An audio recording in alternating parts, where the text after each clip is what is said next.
ROG isn't known to produce the most competitive gaming mice, but that could change with the Harpe Ace Aim Labs edition. However, using the Harpe Ace isn't what actually improves gaming performance or aim. So what does? I also use the Harpe Ace in productivity tasks like editing and scripting, which offers quality of life improvements, despite some caveats. Starting with what you get in the box, the mouse, which is terribly light, rated to be at 54 grams, mine landing at a 53.7 according to my coffee scale. USB-A to C cable that's actually usable while gaming. It doesn't tug too much as long as you give it enough slack. But given how crinkly it looks, it doesn't inspire confidence or look good on your desk, which is a shame because of the dongle extender, which is apparently what it's called. It comes with a clip that you can slide underneath your desk pad, allowing you to keep the receiver as close as possible without moving it around. While it does look like there's a sticky component to the bottom, it's just a cover to prevent finger smudges while handling. There's also stickers, a warranty card, instructions, and all that. Going back to the mouse is where you'll find the receiver at the bottom. You can swap the PTFE feet with the feet in the box, and there is a larger pad, but I have been using the stock feet with no issues. Bringing us to the shape of the mouse and how it feels to use in-game before we get into the productivity side of things. Despite looking and feeling symmetrical, my brain constantly says that it's not. It doesn't matter though. Do you see it? Because I don't.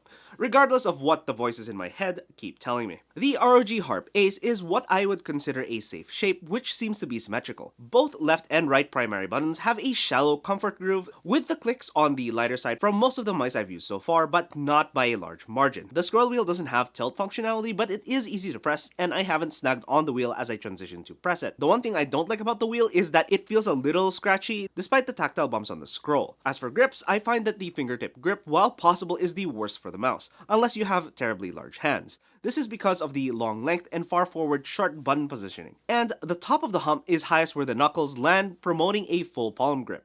With my preferred grip, the carpal stabilized claw, I find it more than comfortable enough to use, despite the flare at the back not being pronounced enough for my fingers for me to tuck the mouse into my palm without some effort, leading to me tightening my grip a little more than I usually would, but not so much that I can't use it for long periods. There are grooves on the sides of the mouse to help with lifting the mouse, but it doesn't provide a landmark to indicate grip positioning. Since the weight is low, the gentle taper of the sides going into the bottom of the mouse is more than enough. But if you are having issues with gripping the mouse, there are pre-cut grip tape included in the box. What isn't in the box is the software armory crate. While there are some great quality of life improvements to be had if you put the time to configure the software, there are some issues with it. Part of it is the constant check of updates every time I open up the software when I want to make a change. Not the worst after you're done applying the intended macros or shortcuts, since you don't have to go back in, but when in the menu itself, setting up a profile for different work applications is almost hidden, and that's because the user interface is infuriating, where creating and applying macros or shortcuts are in different menus, in different tabs, and hidden in one of the button settings. Who thought this made any sense to put them in entirely different sections? Here's the easiest way to do this.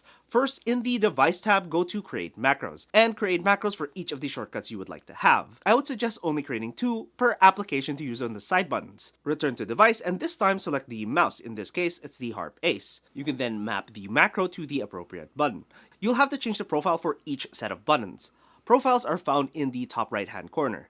Now that you've set up a mouse profile for each application, to the right of the profile section there's a sliders icon to create what RG calls linked apt in scenario profiles. Whatever that is. This is where you can link the application like Word or DaVinci Resolve. Of course, it's not that easy.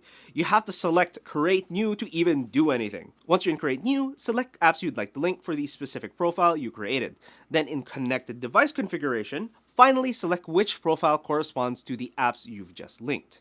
And don't forget to save, otherwise you'll have to do that all over again. Then rinse and repeat that section for other applications. If that helped you out, I would appreciate it if you subscribe. But of course, there are limitations. You are limited to a total of 5 profiles.